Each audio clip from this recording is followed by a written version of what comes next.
Pessoal, primeiramente, boa noite para vocês, para todos vocês que chegaram agora. Hoje a gente vai falar sobre uma variável de processo chamada pressão. É uma variável muito importante e os tópicos que a gente vai abordar vai ser a importância da medição, as unidades de pressão, definição de pressão, tipos de pressão, o comportamento dinâmico e os elementos mecânicos. A parte de chaves de pressão e a parte de transmissores de pressão, calibração, relatório e segurança, a gente vai trabalhar na parte prática quando a gente voltar aqui para o Senai. E transmissor, chaves de pressão, transmissor e um pouco de relatório, a gente vai trabalhar um pouquinho mais na quinta-feira, se não der tempo hoje. A gente continua na quinta-feira. Então, só para a gente começar, aquelas duas perguntas que eu tinha deixado para vocês, né? O que era a indústria de manufatura e qual que era a indústria de processo.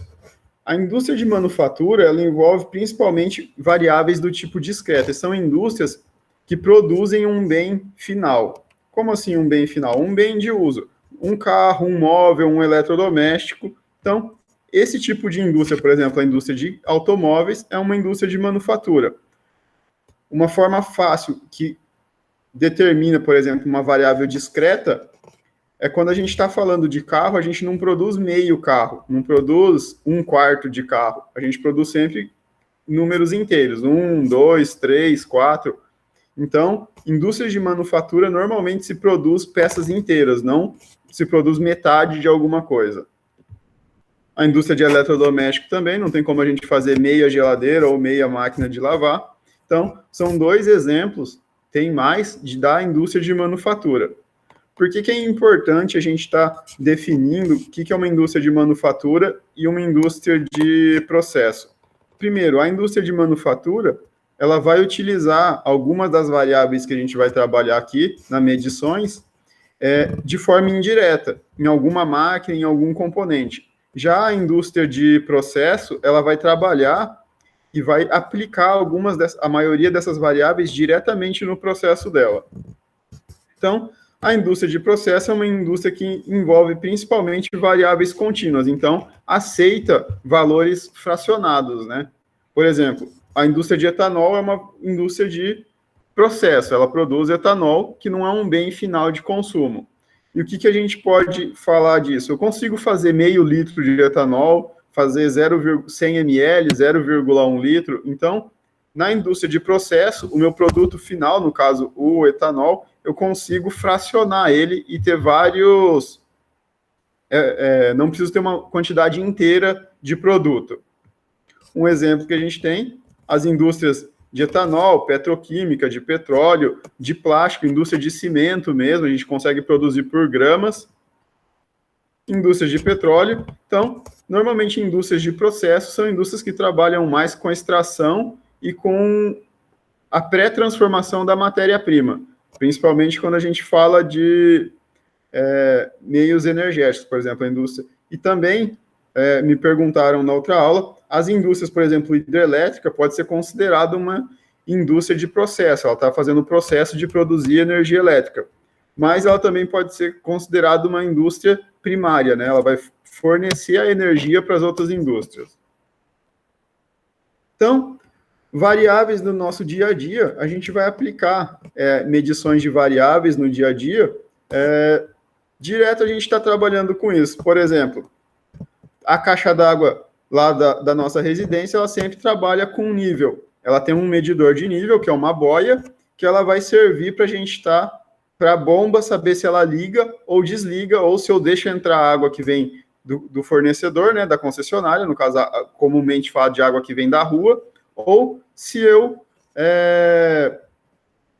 ou se eu desligo essa água que está chegando da rua. Do mesmo jeito, essa água que vem lá do fornecedor, da concessionária, ela vem com uma certa pressão.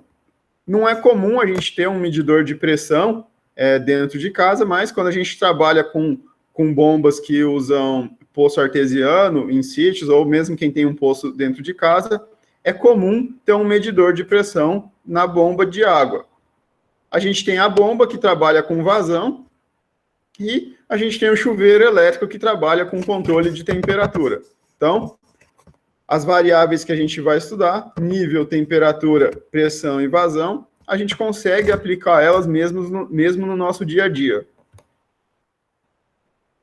Já na indústria, é aplicada essas mesmas variáveis, mas de uma maneira mais sofisticada, mais precisa do que a gente aplica no dia a dia. Por exemplo, o nosso chuveiro lá, ele tem 2 ou 3 posições, verão, inverno e intermediário ou outono, e esse chuveiro a gente não tem um controle exato da temperatura dele, essa temperatura é variável dependendo da água que chega, a temperatura que ela chega, dependendo da temperatura que a água está. Já na indústria, a gente consegue medir essa temperatura e controlar para que a gente mantenha essas variáveis dentro do que a gente precisa, que foi determinado pelo projeto. Então, os sensores são mais aprimorados. Então, aqui a gente tem medição de temperatura, medição de pressão, medição de fluxo aqui embaixo também, uma medição de nível aqui. Então, a gente tem na indústria os mesmos processos que a gente tem no nosso dia a dia, mas de uma forma mais controlada, mais específica, com menos tolerância do que a gente assume no dia a dia. Então, qual que é a importância da gente medir pressão e por que a gente começa a falar das variáveis pela pressão? A pressão está presente em 90% das indústrias, então é muito difícil a gente ter uma indústria que não use pressão em alguma parte do seu processo ou em alguma máquina dela. Ela é localizada principalmente a tratativa de pressão em sistemas hidráulicos ou pneumáticos, e nas indústrias de processo, ela está dentro da linha principal. Por exemplo, na fabricação de etanol, a gente tem a pressão ali trabalhando exatamente na parte em que a gente consegue controlar o fluxo e a vazão lá dentro. E, além de tudo, através da pressão, a gente consegue medir velocidade do fluido, consegue medir nível através da pressão, consegue medir vazão através da pressão. Então, a pressão é uma variável que a gente, sabendo bem ela, a gente consegue aplicar ela para medir as outras variáveis. Por isso que a gente vai começar o estudo pela pressão. Então, unidades de pressão. A pressão, ela tem vários sistemas que têm vários tipos de unidades de medida. O sistema internacional, que é aquele sistema que padroniza todas as unidades de medida, tem a unidade dele. O sistema inglês, que é utilizado muito na Inglaterra e nos Estados Unidos. Sistemas biomédicos para equipamentos médicos também usa uma outra unidade. E vários outros processos usa outros tipos de unidades de pressão. Aqui eu tenho uma tabela com a maioria das unidades de pressão que a gente tem.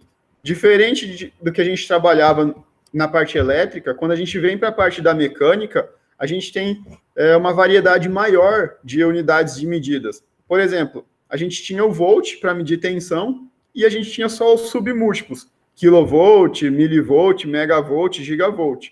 Já quando a gente vai falar para trabalhar de pressão, a unidade do sistema internacional é o Pascal, que é esse PA aqui, ó, bem no canto superior esquerdo da tela. Então, o Pascal, ele é 1 newton, que é a unidade de força, sobre metro quadrado, que é a unidade de área. Então, a gente tem aqui, ó, a unidade no sistema internacional. Dentro da indústria, uma unidade muito utilizada é o bar, que é essa segunda unidade aqui, desse quadro aqui. Se a gente observar, 1 Pascal é uma unidade muito pequena. Ele equivale a 10 elevado a menos 5 bar, que seria 0,00001 bar. Então, realmente é uma unidade muito pequena. Se a gente vê, 1 bar equivale a 100 mil Pascal. Então, dentro da indústria, para não usar, por exemplo, 100 quilopascal, eles acabam utilizando o bar como uma unidade bem adotada também. O bar, ele também é a mesma coisa que 1 dina por centímetro quadrado, então tem essa unidade de medida de força aqui que chama dina, que é 10 elevado a sexta. Então, 10 elevado a sexta dinas por centímetro quadrado é o que equivale a 1 bar. Então, aqui a gente consegue correlacionar várias unidades. Só para vocês saberem, aqui na linha de cima, aqui a gente tem o Pascal, que é o sistema internacional, o bar, que é do sistema inglês, o AT, que é a atmosfera técnica, muito utilizado para medida de pressão atmosférica, assim como o ATM, que é a atmosfera.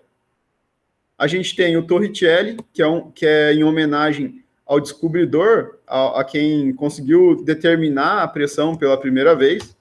A gente tem o PSI, que é libras por polegada quadrada, do sistema inglês, e o milímetro de mercúrio, que é muito utilizado no sistema biomédico. Por exemplo, quando a gente vai medir a nossa pressão, que fala que está 12 por 8, na verdade, a gente está falando que está 120 milímetros de mercúrio por 80 milímetros de mercúrio. Então, o sistema médico utiliza muito essa unidade aqui, que é milímetros de mercúrio. Aqui do lado a gente tem as mesmas unidades e as correlações entre elas. Por exemplo, se eu quero saber 1 bar, vale 100 mil pascal. Se eu tiver 2 bar, vai ser 2 vezes isso aqui, então vai ser 200 mil pascal. 1 ATM, ele equivale a 101.325 pascais. Então, essa tabela ajuda a correlacionar as diferentes tipos de unidades de pressão. Aqui também a gente tem que uma atmosfera técnica, ela é igual a 1 kg-força por centímetro quadrado. Outra unidade bem utilizada aqui dentro da indústria, que é o kg-força por centímetro quadrado. E um ATM é aproximadamente 1,033 atmosferas técnicas, ou 101.325 pascal. Alguma dúvida? Alguém tem algum questionamento sobre esse quadro? Eu não vou pedir para vocês decorarem esse quadro, mas é importante que vocês saibam utilizar esse quadro. E importante que vocês consigam identificar as unidades de pressão, né? Por exemplo, quando vocês verem pascal, bar, saber que está se trabalhando com pressão. Do mesmo modo que o quilograma-força por centímetro quadrado, o ATM, o PSI, são todas unidades de pressão.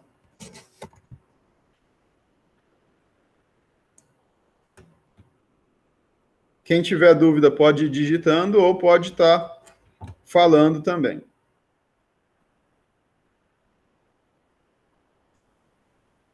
Então, pessoal, as unidades de pressão, a gente consegue converter essas unidades conforme a gente vai utilizando elas. Então, muitas vezes a gente tem algum processo que a gente precisa usar em bar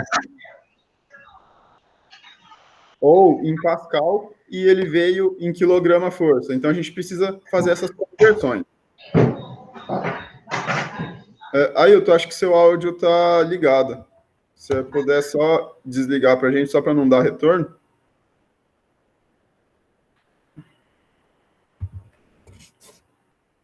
Então, aqui embaixo eu vou deixar depois um link para vocês, que também ajuda a tratar essa parte de pressão aí para conversão. Então, vamos aplicar aqui, por exemplo, eu vou fazer um exercício aqui, e depois, todo mundo está conseguindo enxergar essas setas vermelhas e essas verdes que estão aqui?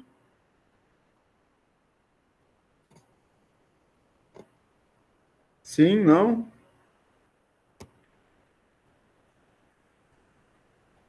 Ótimo. Pessoal, igual eu falei lá, lembra que eu falei do PSI? Então, o PSI é libra-força por polegada quadrada. Então, a gente tem o PSI bem aqui, ó. Então, nesse instrumento aqui, são todos medidores de pressão.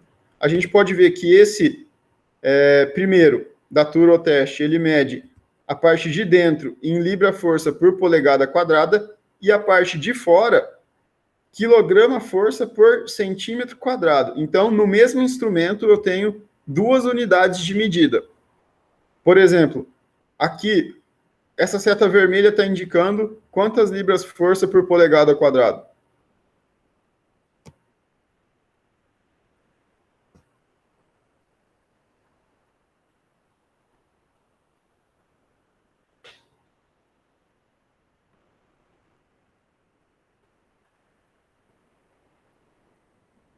Quase, tá aí lá. Pessoal, então, aqui ele está indicando exatamente 60, porque essa do meio aqui vale 5 e essa aqui vale mais 5. Então, 60 pula aqui 70, 80, 90, 100. Então, cada escalinha aqui vale 5. Já na escala de fora, cada uma delas vai valer 0,2. Esse manômetro do meio é um manômetro que a gente tem para medir pressão arterial, já um manômetro biomédico. Como igual a gente falou, se vocês observarem aqui embaixo, ele está mmHg. Hg é o símbolo de mercúrio na tabela periódica e o mm vem de milímetro. Então, é um milímetro de mercúrio. Então, esse equipamento aqui já usa a escala diferente desse do lado. Se a gente observar aqui, quando a gente fala que o paciente está com uma pressão de 12/8, na verdade, ele mediu 120 na pressão alta, que a gente chama, e 80 na pressão baixa. Desculpa, Ailton, você não está conseguindo ver o slide?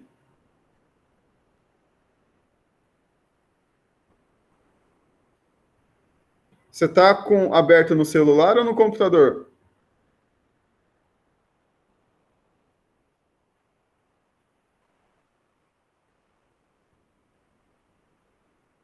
Que estranho. Você está vendo o quê? Você está vendo a tela normal?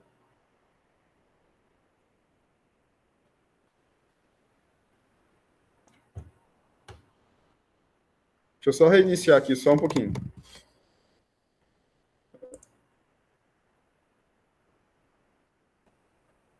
Deixa eu só voltar a apresentar aqui e ver se vai melhorar.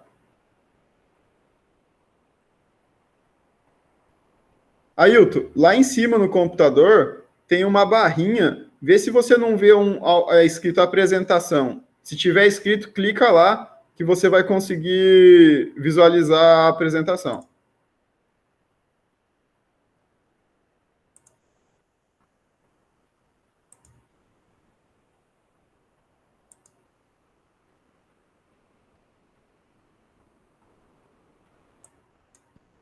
Vê se deu certo.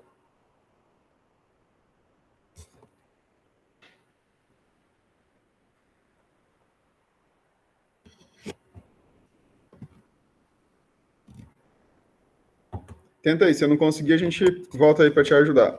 Então, pessoal, esse do meio aqui, ó, igual a gente estava falando, ele está tratando de milímetro de mercúrio.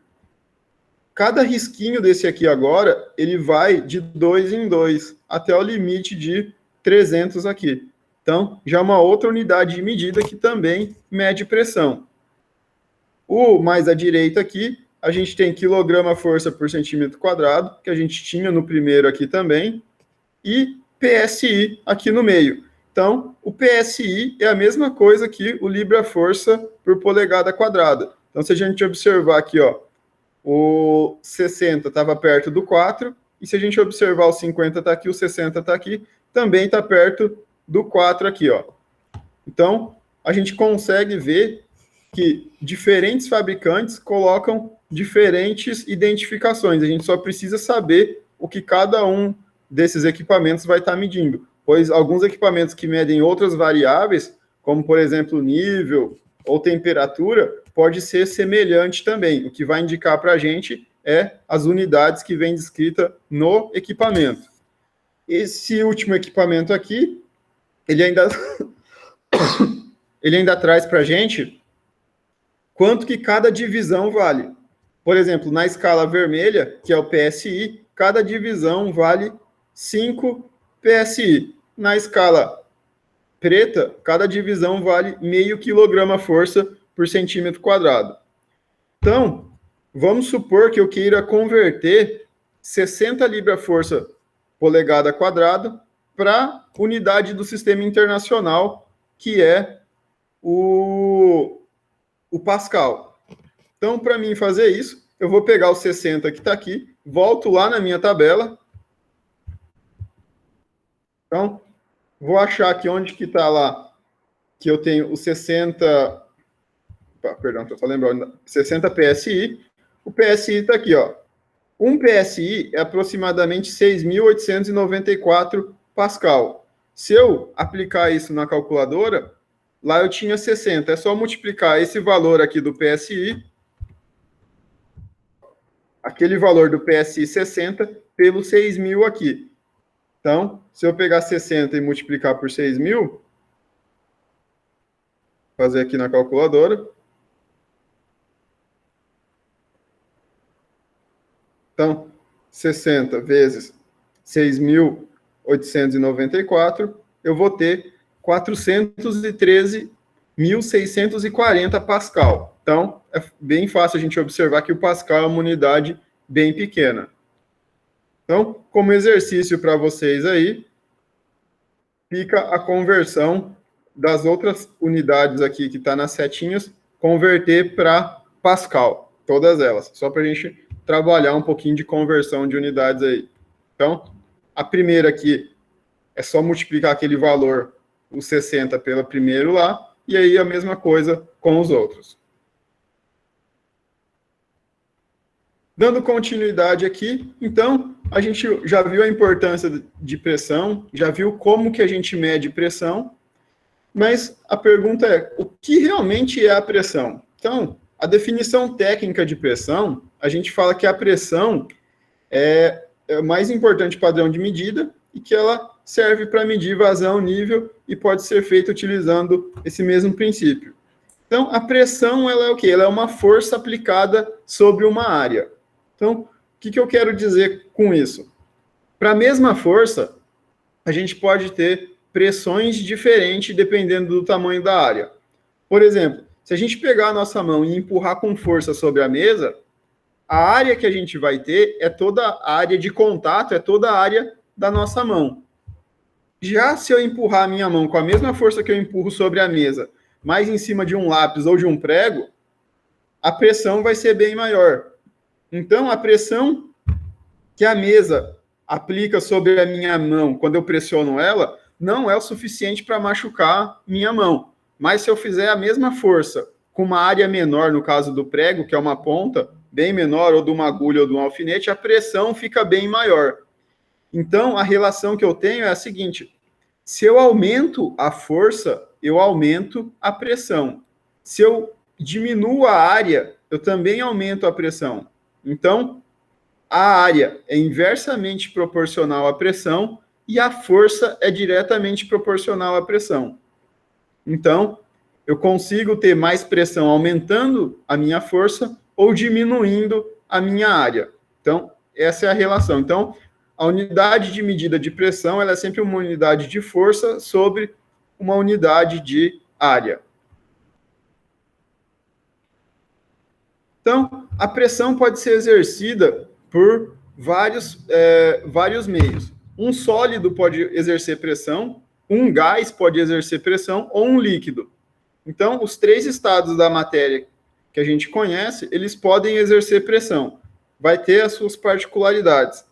Por exemplo, o sólido. Quando eu pressiono algo sólido, a pressão que eu aplico sobre uma área relativa. O que eu quero dizer?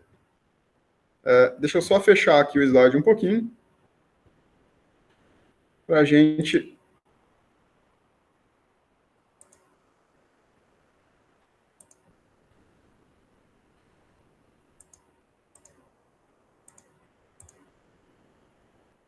Deixa eu só apresentar a outra tela.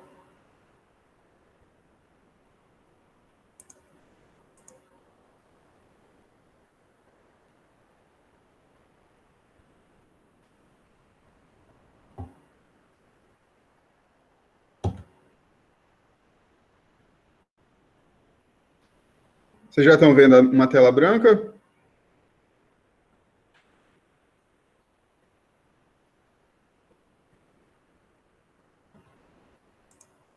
Tá. Então, pessoal, vou fazer os desenhos aqui, vai ficar um pouquinho feio, mas tudo bem. Então, eu tenho aqui um bloco, vamos supor que eu vou pôr uma prensa em cima dele. Então, aqui vai vir a minha prensa.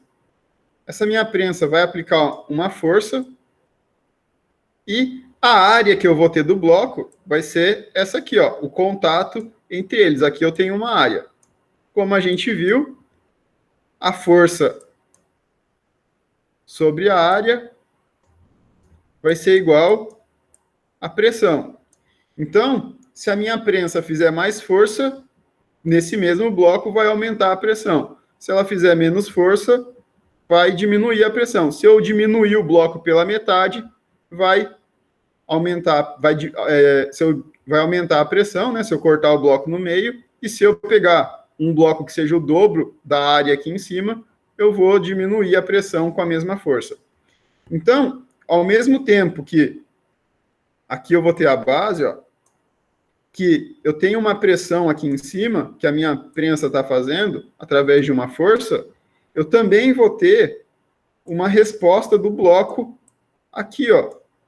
Então, aqui também vai ter uma pressão que vai ser correspondente a essa área aqui de baixo. Porque do mesmo jeito que a prensa empurra do lado de cima, o bloco vai empurrar a base aqui embaixo. Então, eu consigo... o bloco vai ter essa pressão. Internamente, vai surgir algumas forças aqui no bloco, para o lado, mas elas vão ser diferentes das forças que estão na parte de cima e de baixo.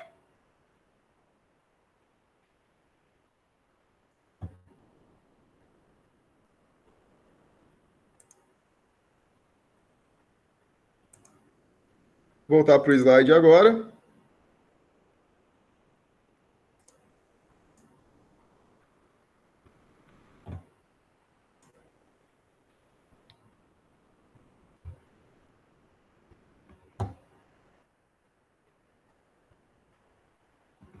Então, aqui a gente tem uma prensa, igual tinha lá no laboratório de metrologia, né? Então, aqui a gente consegue fazer uma força aqui e prensar alguns blocos, se precisar. Aqui em cima é um manômetro que ele mede a pressão que essa prensa está fazendo. Aqui eu tenho uma prensa para extração de óleo de semente. Então, essa é uma prensa que ela vai girando esses dentes aqui, ó, e tem alguns dentes aqui no final que eles são estáticos, vai diminuindo o espaço entre esses dentes, então o grão que está ali no meio, conforme o dente vai diminuindo, conforme ele gira, ele empurra mais para frente e o dente diminui. Quando o dente diminui, o óleo que está dentro do grão é expelido para fora e cai aqui embaixo, nesse recipiente aqui. Então, é uma prensa para óleo bem utilizada. E aqui embaixo a gente tem uma máquina para prensar peça também, já de um modelo industrial, mais aprimorado do que esse modelo mais simples que a gente tem, já com controles digitais, controle elétrico, então, controle automático da prensagem.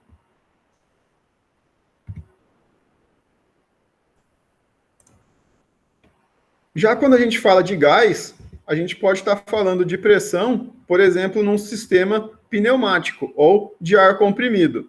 Então, a gente vai ter um compressor. O que esse compressor faz?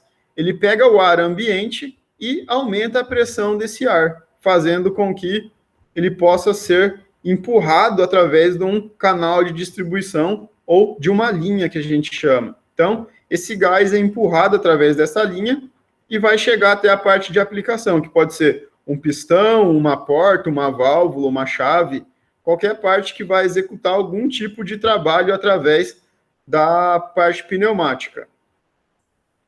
Aqui a gente tem alguns modelos de instalação industrial utilizando ar comprimido.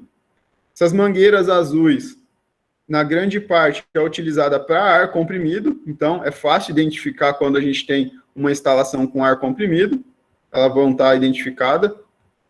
E só como segurança, pessoal, o ar comprimido é bem perigoso, tá? Não vamos, assim, não acha que o ar comprimido não oferece risco. Dependendo da pressão do ar, que o ar tiver, que a máquina trabalhar, o ar comprimido pode machucar bastante, fazer lesão na pele, cortar alguma parte de um dedo, ou a parte de alguma parte de um pé, por exemplo. Lá no estado onde eu trabalhava, teve uma indústria que um funcionário terceirizado foi fazer uma manutenção e aconteceu que ele era acostumado a lá na onde ele, a indústria que ele trabalhava, né, não essa que ele foi prestar o serviço, no final do dia se limpar com ar comprimido. Quando ele chegou nesse local, que ele foi tentar fazer a mesma coisa, ele estava com um sapato com proteção, né, com EPI, com sapato com com bico de aço, né, com resistente, mas aconteceu de na hora dele se limpar, o ar era muito mais forte do que o que eles tinham lá na loja, né, de onde eles trabalhavam, e quando ele foi se limpar, ele machucou gravemente o pé dele, mesmo com a proteção do sapato. Chegou a rasgar o sapato, toda a parte da frente do sapato destruiu, quase que ele perde o pé. Então, assim, o ar comprimido ele é bem perigoso também, não é só porque é ar que ele não oferece perigo. Então, falando de gás ainda, a gente tem a medição de pressão quando a gente trabalha com caldeiras, tanto para geração de energia quanto para geração de calor. Então, o vapor nada mais é que a água que evaporou, né? Então, essa água ela atinge uma certa pressão e essa pressão dessa água consegue girar a turbina, gerar energia, aquecer processos que precisam de aquecimento e está trabalhando. Então, se a gente observar aqui no canto esquerdo, a gente tem uma vista explodida de uma turbina bem semelhante a essa do canto direito aqui, que é uma aplicação mais industrial. Aqui a gente tem um quadro de comando, um queimador que vai aquecer através de algum tipo de mecanismo, pode ser energia elétrica, pode ser óleo diesel que ele está queimando, pode ser cavaco, resto de madeira. Então, independente. A gente tem os condutos aqui, que é a tubulação onde vai passar a água, né, ou o vapor, dependendo do material que estiver sendo utilizado. Saída de gás, saída aqui dos restos da queima, né? Um manômetro para controlar a pressão, pressostatos, que são chaves de pressão para controlar a pressão também aqui dentro, uma válvula de segurança, PSV, ou alívio, um controlador de nível para garantir que dentro do cano aqui sempre tenha fluido, que não esvazie, a saída do vapor, tubulação de gás, que é essas que estão passando aqui dentro, e um dreno, se precisar esvaziar aqui através de uma ação manual, né, para limpeza, algum tipo de manutenção que for realizada. Então, os principais componentes aí de uma caldeira, inclusive o nosso medidor de pressão aqui, que é chamado de manômetro.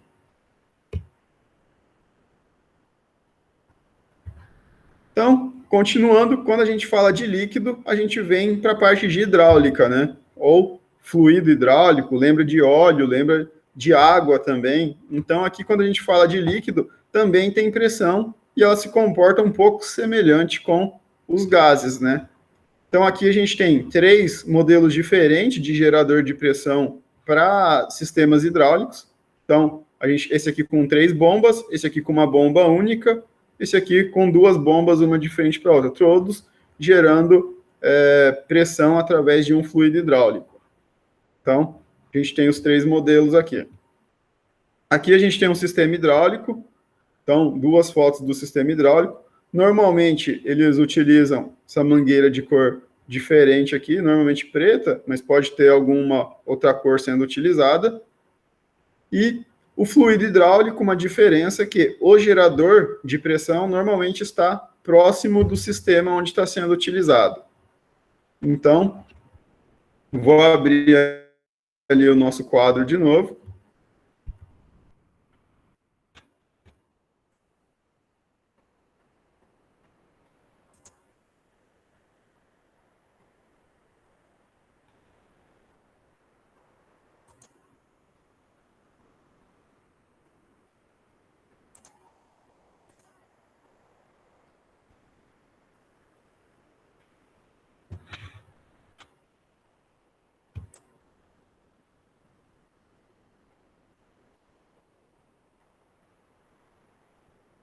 Então, pessoal, quando a gente fala em pressão de líquidos e gases, vou desenhar aqui, ó.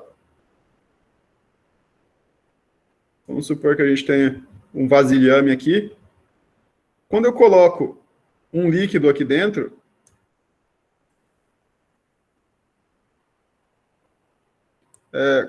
você fala os componentes hidráulicos, Nível? Ailton, desculpa. Ailton, você fala quais componentes?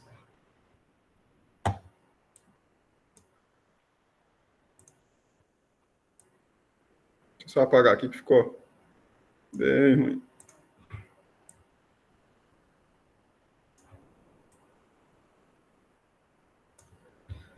Normalmente o manômetro pode ser digital ou analógico, ele vai estar ligado no quadro de comando, ele vai estar controlando de algum jeito, mas o pressostato, sim, ele tem uma parte elétrica para fazer o comando, e o medidor de nível também consegue fazer esse controle. Então, eles conversam com o quadro de comando. Se algum deles identifica alguma coisa de errado, eles bloqueiam a atuação da caldeira. Então, sim, eles estão interligados no quadro de comando. Quando eu voltar lá no slide, eu mostro, mas normalmente só o manômetro que não, porque ele está ali mesmo para o operador conseguir ver a pressão. Tem muitos medidores, como o pressostato, ele também mede a pressão, conversa com o quadro de comando, mas ele não mostra a pressão que ele está lendo ali em determinado momento. Então, a gente tem o nosso frasco aqui. Aqui a gente tem um líquido. Começar com o líquido. Se eu fizer uma pressão aqui, ó, então, diferente do sólido, a pressão que eu vou ter aqui dentro desse líquido, vamos supor que eu tenho um êmbolo aqui, ó, que eu posso estar empurrando, eu vou ter a mesma pressão em todas as partes da parede desse vaso. Então, normalmente quando a gente tem uma tubulação, um frasco ou alguma coisa, a gente chama de vaso de pressão, tá? Então, bem comum, vocês vão ver agora que eu vou começar a utilizar exatamente essa frase. Deixa eu só colocar aqui para vocês saberem. Então, tubos, caldeiras, etc., a gente vai chamar de vaso de pressão. Então, dentro de um vaso de pressão, quando eu estou trabalhando com líquido ou gás, todo o meu vaso vai estar submetido à mesma pressão. Por que que isso é importante? Primeiro, quando a gente tem uma tubulação de ar comprimido, então a gente tem a tubulação aqui, e aqui eu tiro ramificações para ser utilizado.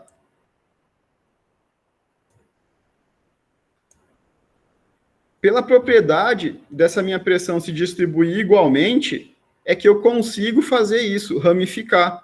Porque, pensa, se fosse um sólido, lembra que quando a gente falou de sólido, que essa pressão aqui na lateral era bem menor, se o líquido e o gás se comportassem desse jeito, a pressão que eu estou empurrando aqui nessa ponta, ela ia tender a passar reto aqui, ó.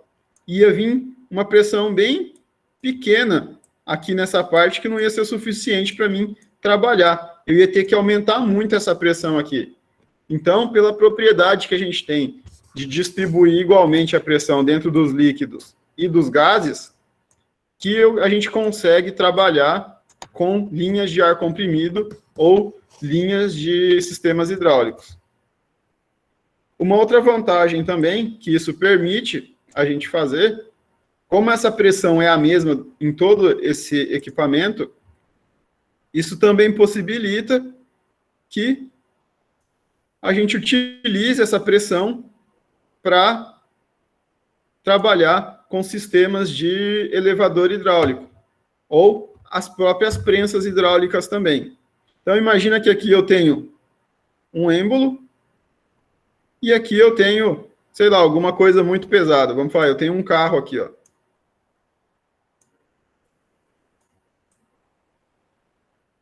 O carro mais bonito que vocês já viram na vida de vocês. E aqui eu tenho a alavanca que o operador vai estar fazendo uma força. Então, eu tenho uma força aqui, que eu vou chamar de força 1, e eu tenho a minha área aqui também, ó, que eu vou chamar de área 1. Do mesmo modo que eu vou ter uma área 2 aqui, ó, que é maior do que a minha área 1, né? e eu vou ter a força ou o peso do carro, que é a mesma coisa. Então, eu vou ter uma força que o carro faz aqui, ó, através do peso dele, que eu vou chamar de força 2. Quando a gente falou de pressão em líquidos e gases, vamos supor que aqui eu tenho um óleo hidráulico, então eu vou ter a minha pressão aqui, ela vai ser igual à minha pressão aqui. Então, o que isso me diz? Que se as duas pressões são iguais,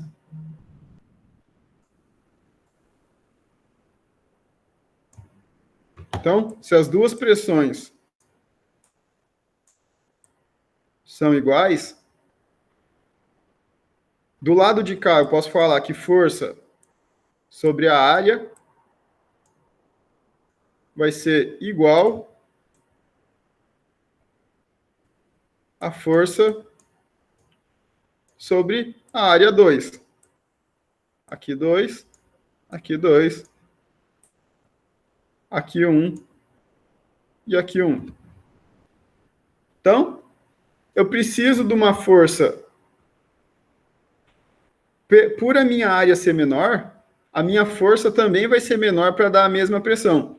Vamos supor aqui, ó, que a força no vermelho aqui, ó, é igual a 1 newton e a área é igual a 1 metro quadrado. No azul aqui, vamos supor que a força é igual a 10 newtons e a área aqui igual a 10 metros quadrados. Então, aqui desse lado, eu vou ter 1 dividido por 1. Então, vai ser igual a 1 pascal de pressão. Que vai ser igual. Do lado de cá, eu tenho 10 newtons dividido por 10 metros quadrados. Que vai ser igual também a 1 pascal. Então, eu consigo erguer um carro fazendo bem menos força do que se eu não aproveitasse essa propriedade dos líquidos de que a pressão é sempre igual em qualquer ponto quando eles estão dentro de um mesmo vaso comunicante, dentro de um mesmo vaso de pressão. Então, essa é uma das aplicações que a gente utiliza dessa propriedade da pressão. Ou seja, então, qualquer lugar que eu colocar um manômetro aqui, vamos supor, eu coloquei um manômetro aqui,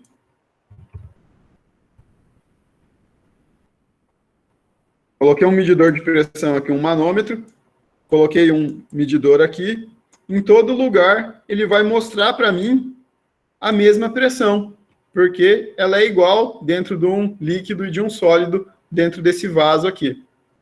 Então, isso é uma propriedade bem útil dentro do meio industrial, tanto para movimentar cargas muito pesadas, quanto para prensar material quando eu preciso fazer muita força sem gastar muita energia.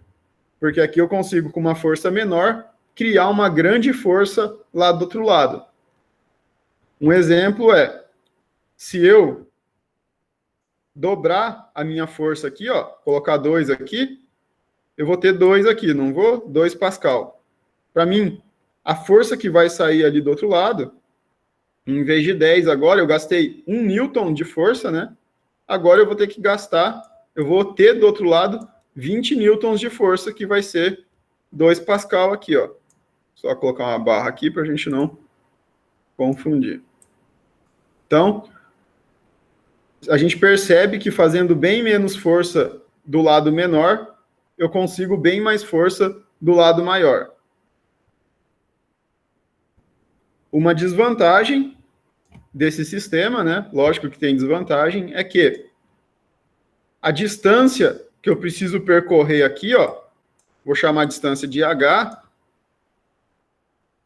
ela também vai ser maior do que a distância que eu percorro lá do outro lado.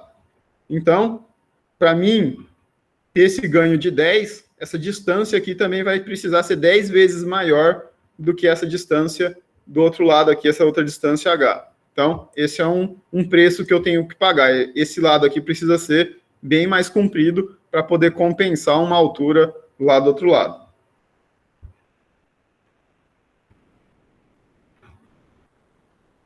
Então, voltar lá para os slides para a gente dar continuidade.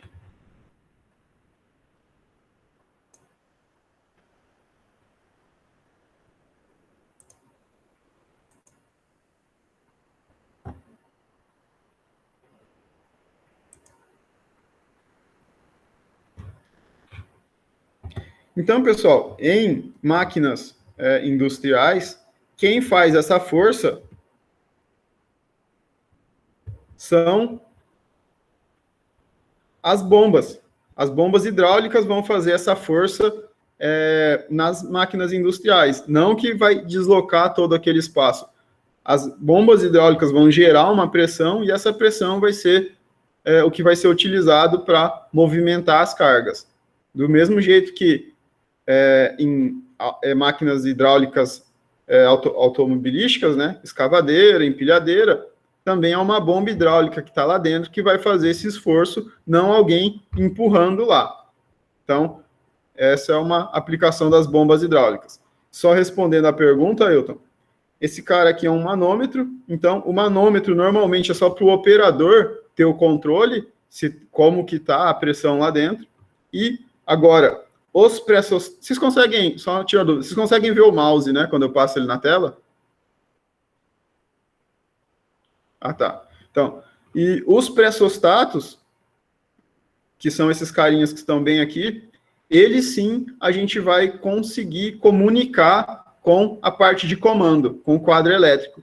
Ele vai comunicar e vai falar se a pressão está boa ou não, e ele vai funcionar como uma chave acionada por pressão. Então, se a pressão sobe demais, ele desliga o aquecimento para parar de queimar. Se a pressão cai muito, ele religa o aquecimento para voltar a esquentar. Então, ele vai fazer esse controle através do pressostato e do controle de nível para não deixar faltar água aqui dentro, vapor, depende do que estiver utilizando. Tá, Ana, se eu estiver falando e estiver fazendo falta o mouse, é só vocês me falarem, que aí eu espero ver se aparece, tá? Então, a gente passou pela parte de pressão, vamos estudar agora os tipos de pressão que existem. Por exemplo, a gente tem a pressão atmosférica, a pressão relativa, a pressão absoluta e a pressão negativa ou vácuo. Pessoal, a pressão atmosférica, coloquei uma foto aqui de um lugar bem feio, né? Então, só para a gente entender melhor. Então, a pressão atmosférica é aquela que é exercida pela atmosfera sobre a superfície da Terra. Então, toda a camada de ar que tem do chão até a estratosfera, onde não tem mais ar, até entrar no espaço mesmo, essa coluna de ar que a gente tem em cima da nossa cabeça, ou que o chão tem em cima dele, é a pressão atmosférica, que é aquele ATM que a gente falou. Então, vocês acham que, conforme eu subo fora do nível do mar, a coluna de ar diminui, então a minha pressão também é menor. Eu tenho menos pressão, porque o peso de ar fica menor. Então, a gente fala que, a nível do mar, eu tenho 1 ATM. Conforme eu vou subindo, essa temperatura, essa pressão vai diminuindo. Essa pressão a nível do mar, ela é chamada de coluna de mercúrio, que é a outra medida de pressão, que é o MMHG. Então, como é que eles mediram essa pressão? Eu tenho vácuo aqui dentro desse tubo. Esse tubo não se conecta em nenhum outro aqui do lado. Não tem saída de ar, né? É tudo tampado aqui pelo líquido, e a pressão ambiente vai erguer esse líquido por alguns valores. Então, o que a gente tem? O mercúrio, ele é levantado 760 milímetros ou 76 centímetros. Então, esse líquido aqui como ele é um líquido que a gente está usando para medir pressão, a gente chama de líquido manométrico. Então, aqui a seta amarela, aqui a gente vai ter 760 milímetros a nível do mar. Também tem uma unidade de medida de pressão que chama metros de coluna de água. Então, aqui, se a gente tiver água aqui, essa água vai subir aproximadamente 10 metros de coluna de água. Então, no mar, o que acontece? Cada vez que a gente desce 10 metros, a gente aumenta 1 atm. Então, a 10 metros de profundidade na água, a gente tem 2 atms de pressão sobre o objeto que está lá embaixo. Se a gente descer 20 metros, são 3 atms. Então, a água é muito mais pesada que o ar, então ela faz muito mais pressão. Lembra que a gente falou que peso é força. Então, ela faz muito mais pressão. Então, a gente tem essa relação aí. Por isso que, quando a gente quer levar a água de um lugar mais baixo para um lugar mais alto, a gente precisa usar bomba para empurrar essa água. Se eu tentar só usar a gravidade para empurrar, eu não consigo fazer com que essa água chegue lá em cima. Do mesmo modo, se vocês tentarem pegar um líquido bem viscoso e tentar tomar igual a gente toma refrigerante ou água de canudinho, também vai dar mais dificuldade. Por quê? Porque, como a gente viu, o mercúrio mesmo que eu colocar ele num canudo de 1 metro, eu não consigo fazer com que ele suba 1 metro só com pressão negativa, só fazendo vácuo aqui em cima. Eu precisaria que tivesse alguma coisa a mais empurrando fora a atmosfera. Então, essa pressão do ar é o que a gente chama de pressão atmosférica. Aqui a gente tem uma relação da variação de pressão com a variação de altura. Então, a nível do mar, que é 0 metros, eu tenho 1,033 quilogramas força por centímetro quadrado, e conforme eu vou subindo, essa pressão vai diminuindo. Então, dependendo da região que eu estou, eu vou ter menos pressão, menos ar sobre a minha cabeça. Por isso que, para quem gosta de esporte aí, quando se pratica esporte em locais muito altos, como a pressão lá é menor, a concentração de oxigênio é menor também. Então, tem mais dificuldade de respirar. Em compensação, se eu tenho menos ar, eu tenho menos resistência quando eu vou praticar esportes, por exemplo, futebol, e a bola corre mais rápido.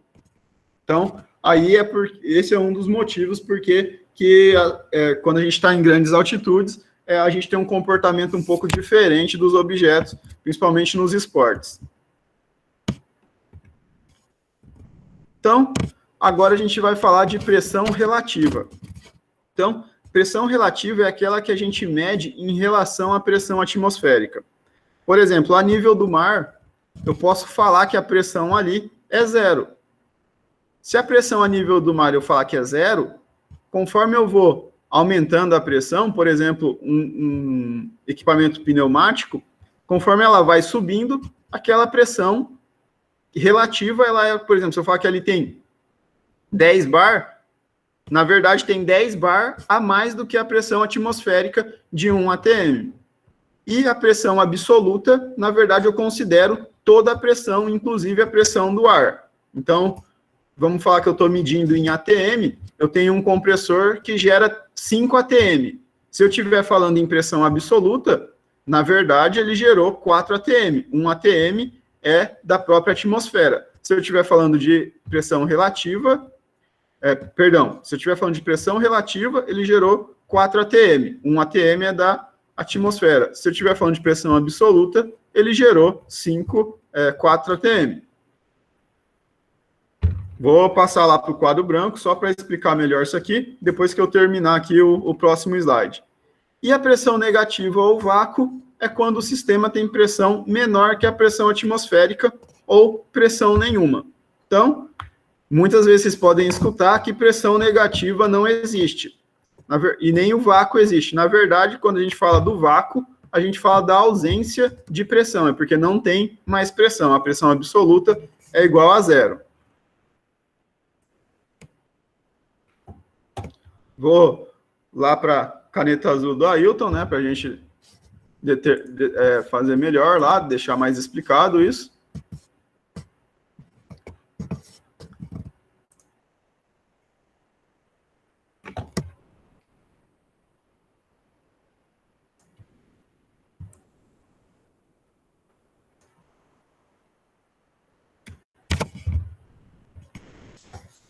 Pessoal, então aqui, ó, vou desenhar o planeta Terra aqui.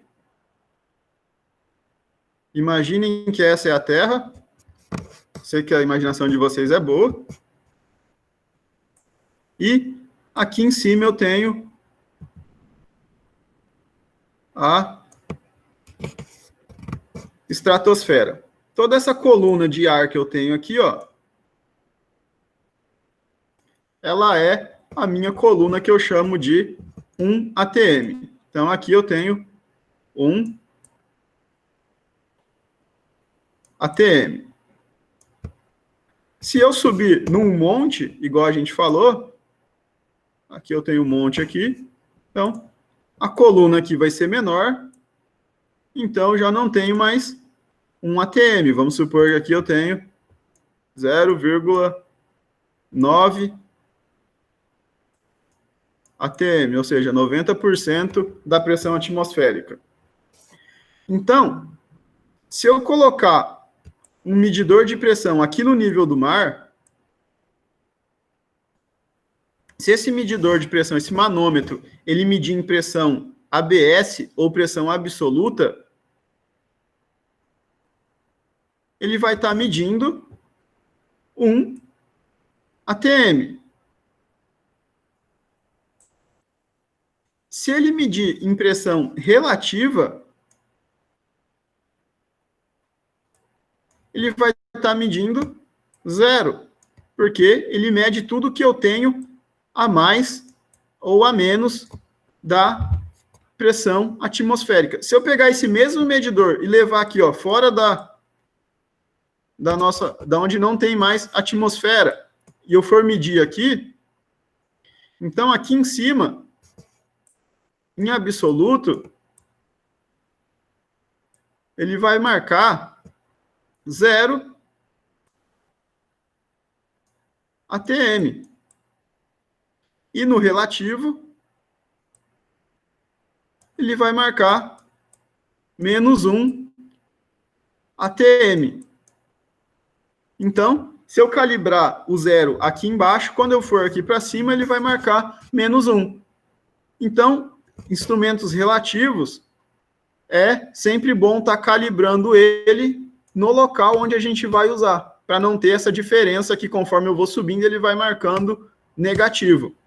Então, esse tipo de instrumento relativo é o mais utilizado no meio industrial. A gente usa muito mais instrumentos relativos do que instrumentos absolutos.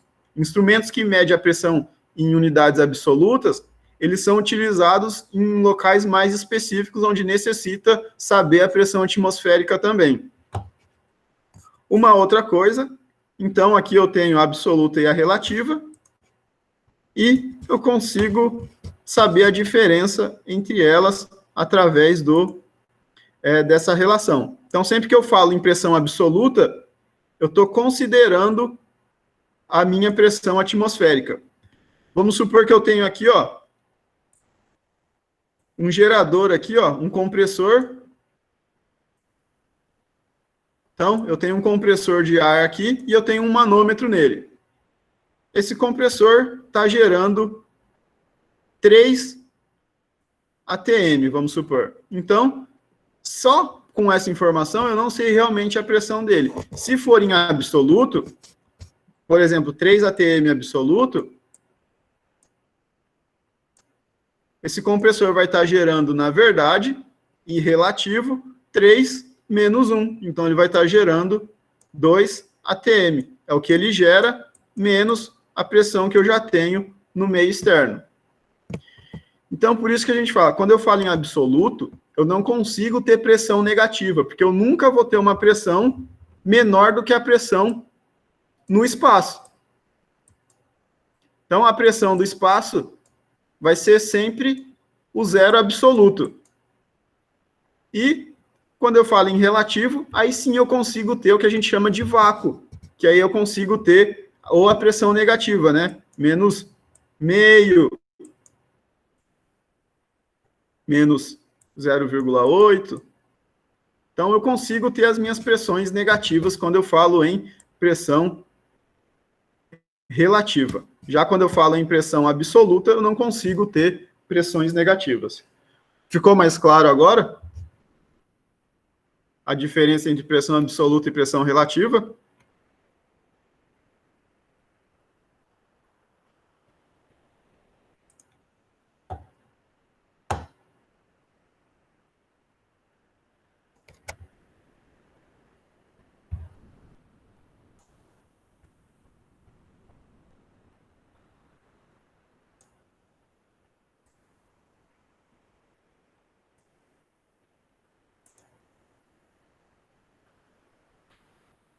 Então, aqui a gente tem o nosso astronauta aqui, que ele está na pressão negativa ou no vácuo, né?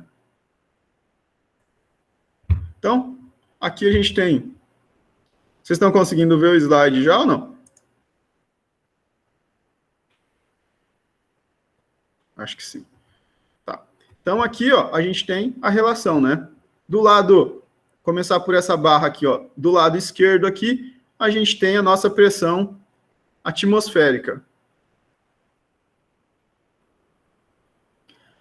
Ô, Michael, se você estiver no computador, clica lá em cima, vai ter um iconezinho da apresentação. A hora que você clicar lá, ela vai aparecer. Então, pessoal, em número, seu João? Como assim em número?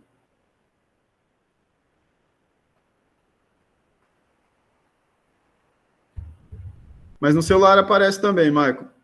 Seu João, em número foi o que a gente estava falando lá do compressor, um ATM, menos meio, menos 0,8, mas eu posso dar um outro exemplo depois para a gente voltar. Vou mostrar aqui na barra, ver se fica mais claro. Então, pessoal, vamos supor aqui, ó, eu tenho a minha pressão atmosférica desse lado esquerdo e a pressão absoluta do lado direito. Na pressão atmosférica relativa, né? Então, do lado esquerdo aqui relativo, eu consigo ir descendo aqui, ó, aqui é o meu zero, eu vou descendo aqui no vácuo e vai dando menos 1, menos meio, menos 0,8 até menos 1 atm, que é quando chega no zero absoluto. E do lado de cá, ele vai contar tudo. Então, aqui é zero, ele vai contando, por exemplo, aqui é meio, 0,8, 0,9, 1 atm, 2 atm, vai subindo aqui a pressão conforme a gente sobe. Então, quando eu falo de pressão relativa, é só descontar esse 1 atm aqui, ou 101,32 kPa no nível do mar. Então, em números, vamos supor que eu tenha um medidor absoluto que ele está medindo 200 kPa, ou 200 mil pascal. 200 mil pascal, o medidor absoluto, ele vai estar medindo aproximadamente 100 mil pascal da atmosfera, falando em nível do mar, tá, pessoal? E 100 mil pascal do gerador de pressão. Pode ser um compressor, pode ser uma bomba hidráulica. Quando eu falo em relativo, ele vai estar medindo apenas 100 mil pascal. Ele desconsidera a pressão atmosférica. Essa é a diferença entre os dois. No meio industrial, a gente, em grande maioria das vezes, vai desconsiderar a pressão atmosférica e vai considerar apenas a pressão relativa. Então, aqui, nesse gráfico da direita, eu tenho o zero absoluto, né, ou vácuo absoluto. Aqui é a minha pressão absoluta. A minha pressão, aqui eu tenho a pressão atmosférica. Então, a minha pressão relativa é a pressão absoluta menos a pressão atmosférica. Aqui eu tenho o vácuo, depressão ou sucção, e aqui o que sobra é a pressão absoluta. Então, abaixo da pressão atmosférica, eu já falo que é vácuo. Lembrando que é a pressão atmosférica local, ou seja, eu sempre tenho que calibrar o meu equipamento relativo para o local que eu for utilizar. Então, eu vou deixar duas questões para vocês aí. Qual que é a pressão atmosférica em ATM de Sinop? E se eu pegar um manômetro de pressão relativa, que ele foi produzido e calibrado em São Paulo, e este equipamento vai ser enviado e instalado em Sinop, o mesmo apresentou um erro de leitura. Por que ele apresentou esse erro e qual que é a solução que a gente tem para corrigir esse erro? Eu vou deixar essas duas questões aqui e mais aquela da imagem de trás, eu vou postar lá no meu sala de aula, lá no Google Classroom, quando a gente terminar a aula aqui.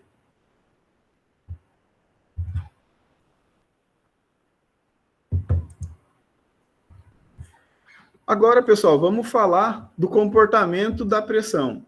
Todas as pressões que a gente falou aqui agora são pressões estáticas, ou seja, pressão que ela está parada. Ou seja, o ar que está em cima da nossa cabeça, ele não fica aumentando ou diminuindo ou em movimento constante, de modo que muda essa quantidade de ar. Então, essa é uma pressão estática. Agora a gente vai entender como que a pressão dinâmica funciona. Então, aqui eu tenho um quadro explicativo para estar falando para vocês. Esse ponto X1 aqui embaixo, ele é um ponto de uma pressão estática, é uma pressão que está parada. Então, esse fluido, essa coluna H1 que subiu aqui, ó, é num ponto estático. Se eu pegar esse fluido e colocar um tubo dentro dele apontado contra a direção que esse fluido está escoando, ou que ele está se movendo, né? Ele está se movendo aqui, ó, da esquerda para a direita. Nesse ponto X2, eu vou ter uma pressão total, ou seja, é a pressão do movimento do fluido mais essa pressão do fluido. Então, essa pressão H2 eu posso falar que é uma pressão total. Então, eu tenho a pressão normal do fluido mais a pressão dinâmica, que é essa diferença aqui entre H1 e H2. Isso é a pressão dinâmica, ou seja, quando eu coloco um fluido em movimento, dou uma velocidade para esse fluido, ele ganha uma pressão a mais do que ele teria. É a mesma coisa quando a gente pega um balde ou alguma coisa e a gente aumenta a pressão quando a gente joga essa água para algum lugar, em vez de só deixar ela parada ali. Então, a gente sabe que aquela força que a gente deu de movimento vai aumentar a pressão, o que faz todo sentido. Para a gente fazer um líquido se mover, a gente aplica uma força. E a gente viu que quando a gente aplica uma força, a pressão aumenta. Então, essa pressão dinâmica é a pressão que os líquidos e os gases assumem quando eles entram em movimento. Então, essa é a diferença. Quando eu tenho um líquido parado, ele tem uma certa pressão. Quando eu tenho um líquido em movimento, essa pressão pode mudar. Esse processo dessa diferença de pressão é importante porque ele pode ser utilizado, por exemplo, para medir a vazão quando a gente for estudar a vazão. Por quê? Se eu aumentar a velocidade desse líquido, essa coluna aqui ela vai aumentar também. Então, eu consigo saber qual que é a velocidade ou a vazão do líquido através dessa diferença de pressão aqui. É uma das aplicações de pressão para medir outros tipos de variáveis. Do mesmo modo que, se eu inverto esse lado aqui, coloco ele apontado para o outro lado, essa velocidade aqui, em vez de fazer essa coluna aumentar, ela vai fazer essa coluna diminuir, porque o líquido vai estar escoando no mesmo sentido da abertura aqui. Então, ele faz o processo ao contrário.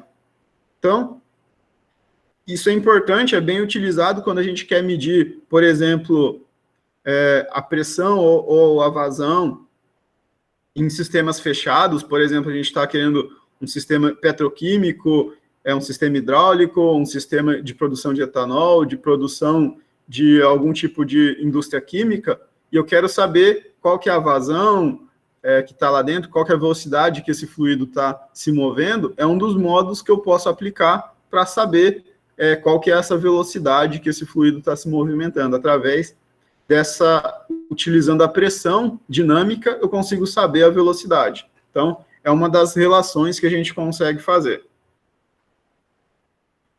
Tem alguns exercícios lá na apostila, dá uma olhada lá naquela apostila que eu postei, falando sobre essa questão aqui da pressão dinâmica.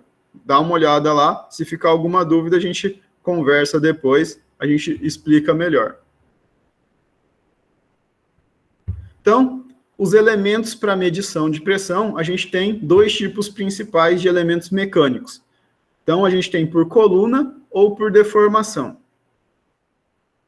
Quando a gente fala de elemento de coluna, a gente está falando de algum tipo de líquido manométrico. Sempre que a gente falar de líquido manométrico, é um líquido que é utilizado para medir pressão. Normalmente, um líquido bem pesado, para que a gente não precisa ter uma variação muito grande. Por exemplo, o mercúrio, que é um metal, mas em temperatura ambiente ele é na forma líquida. Então, ele é um dos líquidos mais pesados, por isso que ele é utilizado para estar medindo as pressões. Então, como que funciona um medidor em U? A gente instala um tubo transparente em U para medir a pressão. De um lado, a gente injeta uma pressão, e essa diferença de altura que vai subir aqui do outro lado vai falar para a gente qual que é a pressão que a gente injetou desse lado aqui. Então, por isso que é importante o líquido ser pesado, porque se é um líquido leve, qualquer pressão pouca que eu injete aqui vai aumentar muito essa altura aqui desse outro lado, então eu precisaria ter um tubo muito alto e seria difícil de eu estar medindo essa pressão. Então, o medidor em U, ele funciona dessa maneira. Um dos lados eu vou medir e do outro eu vou aplicar a pressão. Do mesmo modo, se eu aplicasse uma pressão negativa desse lado, esse fluido ia descer e eu também saberia a pressão pelo tanto que ele desceu. Então, inicialmente, calibra esse tubo em U, deixa igualado aqui dos dois lados em 0. Quando eu aplicar uma pressão, ele vai subir ou descer, me mostrando qual vai ser relativo, né? O quanto ele subiu, o quanto ele descer, pela pressão que eu apliquei. Se for milímetros de mercúrio, então a gente sabe que se eu aplicar 1 atm do lado esquerdo, ele tem que subir 760 milímetros num tubo em que aqui em cima se tenha vácuo. Então, é uma das maneiras da gente estar realizando esse tipo de experimento e construindo esse tipo de medidor. O medidor de coluna, ele também pode ter outro formato. Então, ali a gente tem um medidor em U e aqui a gente tem um medidor em coluna. A gente tem uma régua graduada, igual o medidor em U. Essa régua pode tanto estar do lado quanto estar desenhada na própria coluna ou no próprio U. Aqui eu tenho uma pressão sendo injetada aqui e essa coluna aqui, tampada aqui desse lado, ela vai subir ou descer de acordo com essa pressão. Nesse caso, se aqui for vácuo, a pressão que eu aplicar aqui eu vou ter a minha pressão absoluta. E eu posso calibrar para ler absoluta ou calibrar para o zero contar a partir da minha pressão atmosférica. Então, eu posso estar calibrando aqui de acordo com o desejado e ele vai estar mostrando. Do mesmo modo que eu posso ter um medidor de coluna inclinado. A diferença é que a altura que ele vai subir aqui vai ser a mesma altura que ele subiu aqui, só que ele vai ter um deslocamento aqui angular ainda, que pode facilitar a minha visualização dessa escala. Então, como ele vai subindo e ele está inclinado, ele vai percorrer uma distância maior aqui do que h, e ele pode me dar aqui um valor mais fácil de ler. Então, eu consigo ter uma leitura melhor, porque ele está inclinado. Então, é uma das aplicações desse medidor de coluna, quando a gente precisa de uma precisão maior, é inclinar ele, porque a gente ganha uma escala aqui mais espaçada. Aqui a gente tem os dois tipos de medidor, né, por coluna. O tubo em U, então a gente pode ter pressão dos dois lados, e ele vai fazer a comparação entre essas pressões, quanto uma está maior que a outra. Então aqui a gente tem dois tubos de pressão chegando, ou pode ter pressão de um lado só, e a gente vai só saber qual que é a pressão desse lado. A gente pode ter de coluna deitada ou inclinada, igual a gente viu. Então, de um lado é tampado e do outro a gente vai ter a parte do líquido manométrico em contato com onde a gente está querendo medir a pressão. Conforme eu aumento a pressão aqui, vai empurrando o meu líquido manométrico até o ponto em que iguala as duas pressões. Ou eu posso ter uma coluna aqui na vertical, sem inclinação, que também vai estar medindo aqui o meu líquido conforme ele vai subindo aqui, ele vai indicando a minha pressão. Aqui é o contrário, conforme eu vou empurrando, ele vai comprimindo o líquido e vai mostrando a pressão pela compressão. A gente tem agora os medidores por deformação. O primeiro tipo que a gente vai estudar é o tubo de Bourdon. Foi inventado pelo francês, então levou o nome dele, que era o... Eu não lembro o primeiro nome dele, mas ele é um francês, era um mecânico chamado Bourdon. Aqui a gente tem o tipo C, ou seja, eu entro com a pressão aqui, esse tubo ele forma um C, e conforme essa pressão aumenta, esse tubo tende a esticar. Igual, quem aí já brincou, não sei se é o mesmo nome aqui, com aquele brinquedo que chama língua de sogra, que ele é enroladinho, você sopra e ele estica. É o mesmo nome aqui?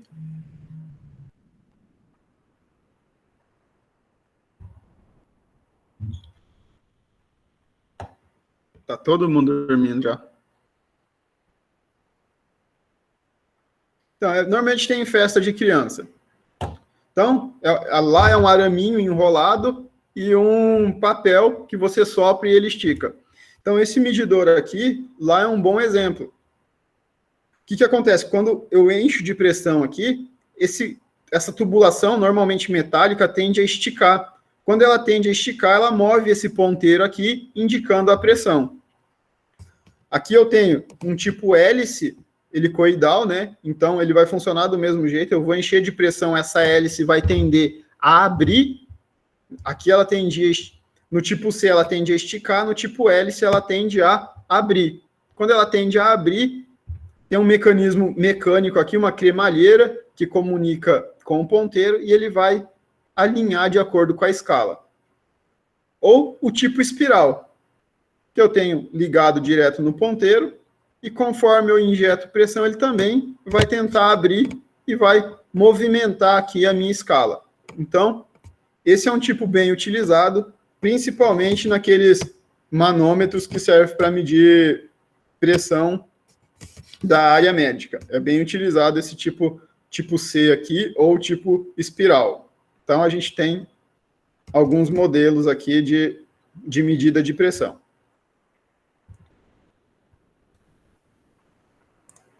A gente também tem os medidores de pressão por deformação do tipo membrana. Como que ele funciona? Imagina uma bexiga. Quando você sopra a bexiga, ela não aumenta o volume dela quando você coloca a pressão, e quanto mais pressão, mais ela aumenta. Imagina agora que você coloca essa bexiga dentro de uma garrafa PET, pela boca dela ali, e do outro lado você vai colocar uma hastezinha ou um ponteiro, que conforme você vai enchendo essa bexiga, que você vai empurrando, ela vai movimentando essa haste. É isso que acontece aqui, ó. A pressão entra aqui embaixo, a gente tem uma membrana aqui, ó. Essa membrana vai ser empurrada para cima, e quando ela empurra, ela movimenta a haste, que movimenta essa cremalheira, que é um conjunto de engrenagem, que vai movimentar o ponteiro. Isso vai fazer com que a gente tenha a leitura no ponteiro.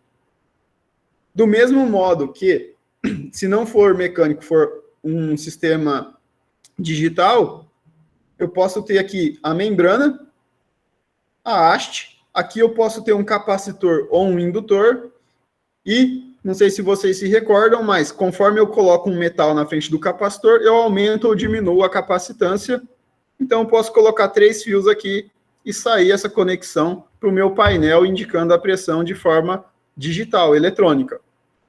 Então, a membrana, tipo deformação por membrana, é utilizado nesses dois modelos, principalmente quando a gente vai trabalhar com medidores eletrônicos, é utilizado o sensor do tipo membrana, que é mais fácil de trabalhar do que os turbos de Bourbon para transformar esse sinal num sinal elétrico que seja fácil leitura por um controlador, por um painel elétrico. O último tipo que a gente tem, aqui é o medidor por deformação do tipo Foley. O Foley é um tubo enrugado com um monte de membrana. Para quem já assistiu desenho ou filme americano, é aquele tubo que eles usam, tipo aquele tubo para soprar, para acender lareira, acender fogueira. E conforme a gente coloca pressão aqui, esse tubo vai se alongando e conforme ele alonga, ele movimenta aqui, ó, esse ponteiro até a marcação que a gente deseja. Aqui, normalmente, a gente tem alguma mola ou algum sistema de retorno para a gente estar conseguindo voltar esse Foley para a posição original. Em compensação, aqui a gente também tem um Foley, mas para uma leitura não mecânica, mas sim digital. Conforme esse Foley aumenta ou diminui, eu consigo ler o quanto ele aumentou, o quanto ele diminuiu, através de sensor de luz, algum sensor de proximidade, algum tipo de sensor, e eu mando essa informação em forma de pressão pelo deslocamento dele. Então, é um outro tipo de sensor de funcionamento mecânico que pode ser adaptado para enviar sinais elétricos. Então, esse é o tipo de medidor por deformação Foley, do tipo Foley. Então, pessoal, esse aqui foi o último tipo de sensor que a gente viu. Já deu bastante tempo de aula já. Eu vou postar as atividades lá. Se alguém tiver alguma dúvida, pode estar postando agora no chat. A gente tem algum tempinho ainda para tirar essas dúvidas. Na quinta-feira, a gente teria a nossa aula de tirar dúvidas. Eu vou fazer o tirar dúvidas, mas vou dar também a continuação dessa aula aqui para a gente, com um tempinho para vocês tirarem dúvida. Vocês podem estar aí postando de hoje para amanhã. Eu vou deixar aqui para vocês estarem respondendo aquelas questões. E eu vou deixar a apresentação também disponível para vocês lá no ambiente virtual. Se alguém quiser tirar alguma dúvida, perguntar alguma coisa, pode estar postando no chat aí.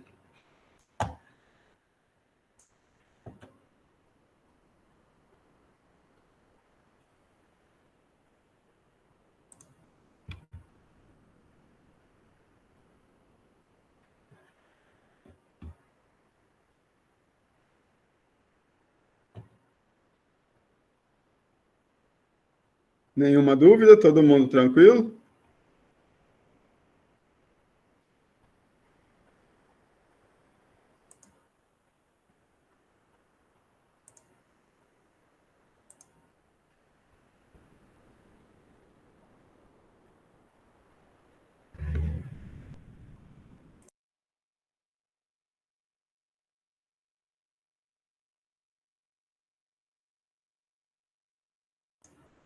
Ok, seu João. Vou postar lá já no meu Senai agora, então. Bom descanso para vocês, bons estudos. E amanhã eu estou disponível para tirar alguma dúvida que vocês tenham ficado. E na quinta a gente se encontra de novo. Boa noite para vocês. E até quinta-feira, caso não nos vermos antes.